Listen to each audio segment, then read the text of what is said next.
함께 요셉의 이야기를 읽었습니다. 요셉의 형들이 요셉을 찾아와서 요셉을 만났을 때 그의 나이가 몇 살이었을까요? 창세기에서는 요셉이 17살이 되던 해부터 그에 관해서 기록하고 있습니다. 그가 17살이 되었을 때 채색 옷을 입었고 형들이 미디안 사람들에게 팔았고 그를 애굽으로 데려가게 된 그 나이가 17살입니다. 창세기 41장에서는 요셉이 바로 앞에 섰을 때 그의 나이가 30살이었다 이렇게 기록합니다.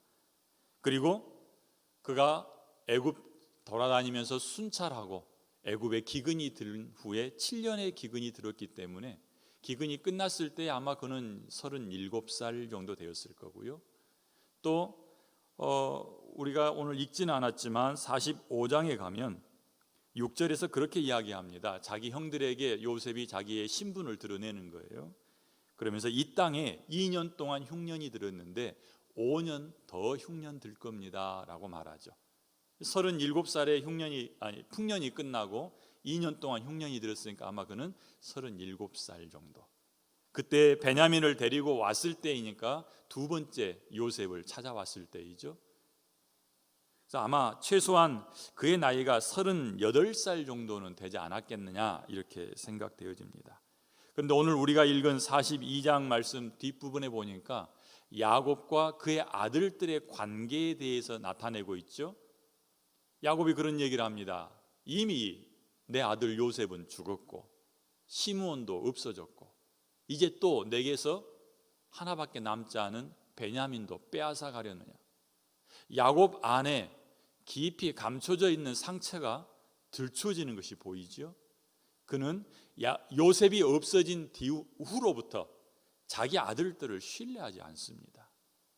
그리고 또 한 가지는 자기 아들이라고 말할 때에 베냐민을 향해서 자기 아들이라고 말하지 자기 앞에 있는 루벤에 대해서 아들이라는 표현을 쓰지 않습니다. 시므온이 감옥에 붙잡혀 있다는데도 시므온을 구하러 가려 생각하지 않고 자기 아들 베냐민을 내어놓지 않으려고 하는 거죠.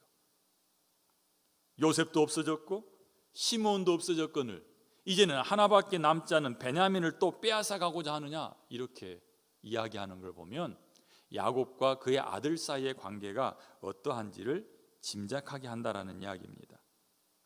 그들 가운데 있었던 큰 문제가 무엇일까요? 야곱과 그의 아들 사이의 갈등입니다.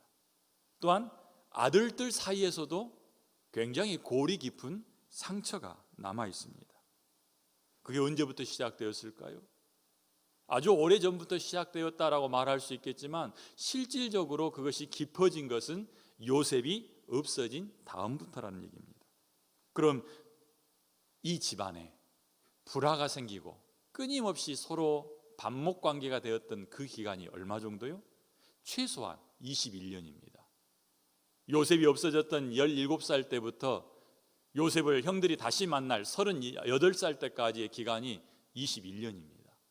그 긴 세월 동안 하나님의 언약 백성입니다.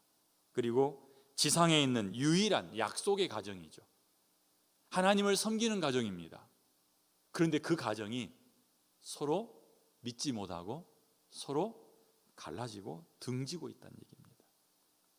하나님께서는 요셉을 왜 애굽으로 보내셨을까요? 요셉 자신도 하나님이 자기를 먼저 애굽에 보냈다라고 알고 있습니다.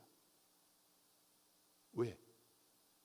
요셉을 그렇게 멀리 떼어놓고 오랜 시간을 기다리게 하셨겠냐는 얘기입니다. 하나님은 요셉을 통해서 이스라엘을 보존하기를 원하셨습니다.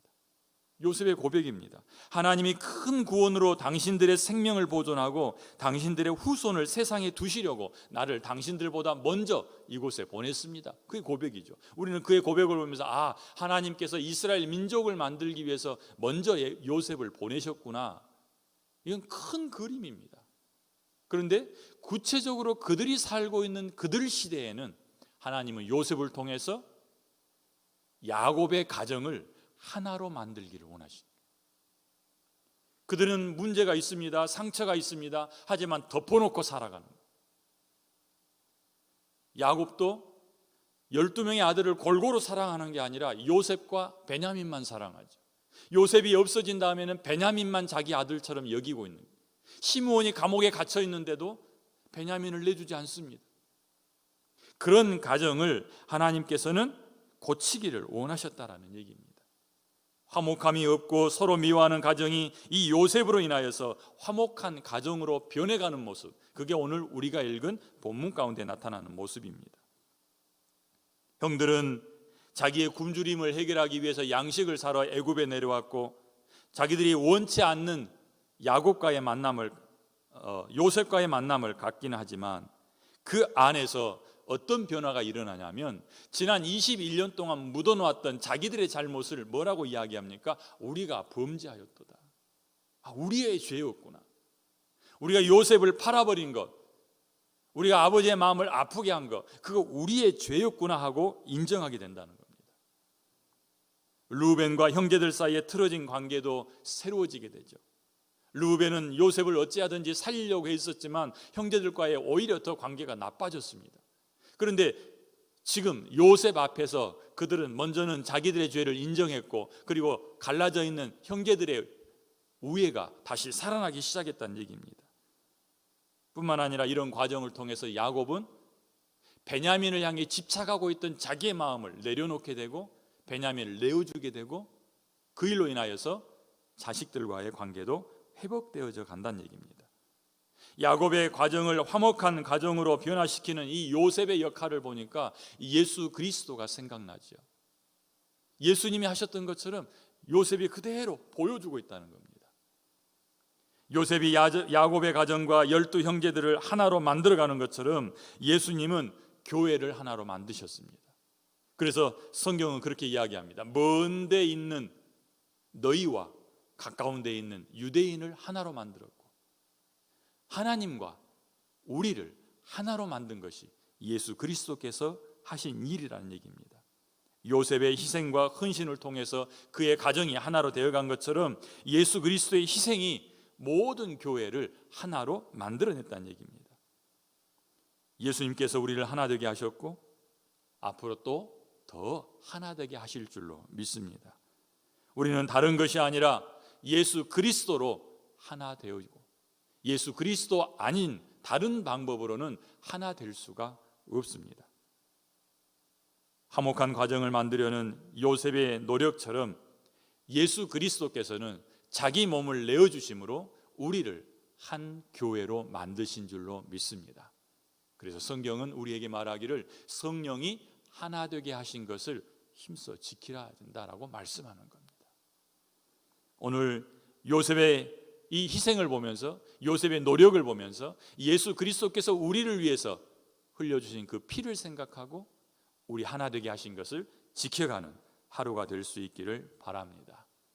내가 용서하고 싶지 않는 사람이나 별로 좋아하지 않는 사람과의 관계를 개선하기 위해서 하나님께서 내게 보내신 사람이 있는지 살펴보시기를 바랍니다. 그리고 하나님 때문에 용서하고 하나님 때문에 용납하고, 내 원하는 게 아니라 하나님 때문에 그 사람을 있는 그대로 받아들이는 예수 그리스도를 닮은 마음이 우리 안에 있어야겠습니다. 예수 그리스도 안에서 예수님 때문에 우리가 하나로 연합되기를 원하시는 하나님의 그 마음, 갈등을 해결하기를 원하시는 하나님의 그 마음이 느껴지기를 바랍니다. 화목한 가정으로 변해가는 이 야곱의 가정 속에서 우리가 볼 수 있는 것들이 있습니다. 특히 오늘 우리가 읽은 42장에서 그들에게 나타나는 변화들이 있습니다. 첫 번째 변화는 뭐냐면 하기 싫은 일을 하고 있는 모습입니다. 18절에 보시면 요셉이 형들을 사흘 동안 가두어 놓은 후에 다시 형제들을 찾아왔습니다. 그리고서 형들에게 그들의 생명을 보존할 방법을 알려주지요. 한 사람을 감옥에 남겨두고 집에 돌아가서 집안 식구들의 굶주림을 다 면하게 한 후에 막내 동생 베냐민을 다시 요셉에게 데려오면 다 살려주겠다라고 이야기합니다. 그것은 하기 싫은 일입니다. 그런데 20절 말씀 보면 요셉의 형들이 요셉이 요구하는 그 조건대로 그대로 했다라고 말합니다. 형제들은 야곱이 얼마나 베냐민을 편애하는지 알고 있습니다. 베냐민을 쉽게 내놓지 않을 걸 알고 있었다라는 얘기입니다. 그러나 형제들은 자기들이 하기 싫은 그 일을 행할 때에 화목한 가정으로 나아갈 수 있었다는 얘기죠. 21절에 보면 두 번째 변화가 일어나는데 그건 뭐냐면 그동안 묻어두었던 자기들의 잘못을 들춰내서 우리가 잘못했었다라고 인정합니다. 우리가 아우의 일로 범죄하였도다. 그거 죄였구나 하고 죄를 인정하는 겁니다. 그리고 요셉이 애걸할 때 그 마음의 괴로움을 보고도 듣지 않았었던 자신들의 모습을 보면서 지금 자기들이 요셉을 떼어서 팔아버렸던 것처럼 또 다른 형제 하나 시므온을 감옥에 남겨두고 가면서 그 고통을 체험하기를 시작하는 거죠. 그 말이 무슨 얘기입니까? 화목한 가정으로 나아갈 때 일어나는 변화를 지금 이야기하는 겁니다. 첫 번째로는 하기 싫은 일을 했고, 두 번째로는 자기가 한 일이 무엇인지를 알기 시작했고 느끼기 시작했고 죄로 인정했다라는 이야기입니다. 만약에 이렇게 그들 마음 가운데 자기들의 완악함을 뉘우치는 일이 없다면 요셉은 그 자리에서 떠나서 울고 다시 와서 형제들을 마주하는 이런 일들은 없을 겁니다. 그러니까 요셉의 행동이 그 형들이 어떻게 마음을 변화시키고 있는지를 증명해 주고 있다는 얘기죠. 또 다른 변화가 있습니다. 요셉에게서 양식을 사서 돌아가는 길에 여관에 들렸을 때에 한 형제가 나귀에게 먹이를 주려고 그걸 풀었다가 자기 돈이 감춰져 있는 것, 돈이 거기 다시 들어있는 걸 보았죠. 깜짝 놀랐습니다. 모든 형제들이 놀라서 그 안에서 고백한 한마디가 있어요. 그게 뭐냐면 하나님이 무엇을 하시려는가? 도대체 하나님께서 이 일을 통해서 우리에게 무엇을 하시려는가? 28절에서 그렇게 고백합니다. 자기들에게 일어난 일을 하나님의 일하심으로 인정하고 하나님과 연관지어서 생각하기를 시작한다는 얘기입니다. 자, 보십시오. 그 가정이 화목되어지는 방향으로 나아갈 때에 그들에게 일어났던 변화의 세 가지입니다. 이 변화들은 우리에게 어떤 교훈을 주냐면 우리 안에 화목이라고 하는 것, 하나님께서 화목하게 하기 위해서 예수 그리스도를 보내셨고 우리가 가정에서 화목이 일어나야 되고 우리 교회 안에서 화목이 일어나야 되고 예수 그리스도 안에서 모든 지체들이 하나로 뭉쳐가야 되는데 그 일이 우리 가운데서 일어날 때 우리 안에 일어나는 변화들이 있어야 된다. 그것은 그동안 담 쌓고 살았기 때문에 내가 하기 싫은 일을 해야 돼요. 먼저 손 내미는 일이 일어나야 된다는 얘기입니다. 두 번째로는 그게 잘못되었구나, 그게 내 죄였구나 하고 내 자신 안에 들어있는 내 죄들을 인정하는 일들이 있어야 된다는 얘기입니다. 세 번째가 하나님과 연관지어서 하나님이 하셨습니다, 하나님이 지금 내게 뭔가 말씀하시려는구나 하고 생각하는 게 변화로 나타나야 된다는 얘기입니다. 이 세 가지를 통해서 우리는 하나님의 화목하게 하신 것들을 쫓아갈 수 있고 지켜낼 수 있다는 겁니다. 요셉의 형들과 아버지 야곱 사이에서 일어난 일들을 통해서 우리가 이런 교훈을 얻을 수 있을 겁니다. 하나님의 언약을 성취하기 위해서 요셉을 통하여 야곱의 가정을 하나로 만들어 가시는 하나님의 일하심을 보았습니다. 우리를 향한 하나님의 뜻을 이루기 위해서는 우리는 서로 화목해야 합니다. 바울은 우리에게 그렇게 이야기하죠. 할 수만 있으면 모든 사람으로 더불어서 화목해라. 오늘 하나님이 화목하게 하시는 이 일하심을 통해서 내가 아직 화목을 이루고 있지 못하는 모습이 있는지 볼 수 있기를 바랍니다. 부부 사이에 화목하지 못한 부분이 있습니까? 여러분의 가족 사이에 화목하지 못하고 묻어두고 골 깊이 패여 있는 상처 그대로 감춰두고 있습니까? 그렇다면 예수 그리스도께서 여러분을 통해 이루시고자 하는 화목이 무엇인지를 보시고 그 일을 위해서 무엇을 해야 될지를 아시기를 바랍니다. 하기 싫은 일을 해야 하고 내가 등 쌓고 있는 내 욕심 때문에 등 돌리고 있는 일에 대해서 죄라고 인정해야 하고 미워하고 있는 것이 죄라고 인정해야 되고 하나님이 지금 이 말씀을 통해서 내게 다가오시는구나 하고 하나님과의 연관성을 찾아야 된다는 얘기입니다. 화목하게 하신 하나님의 일하심을 지켜내는 우리가 될 수 있기를 바랍니다.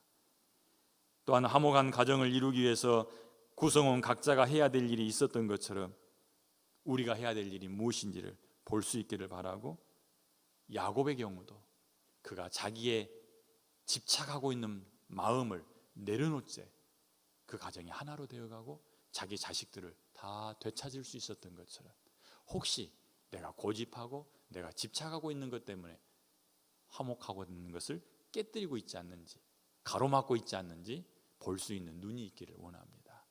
우리는 기도해야겠지요. 성령 하나님, 내 눈을 열어서 보게 하여 주시옵소서.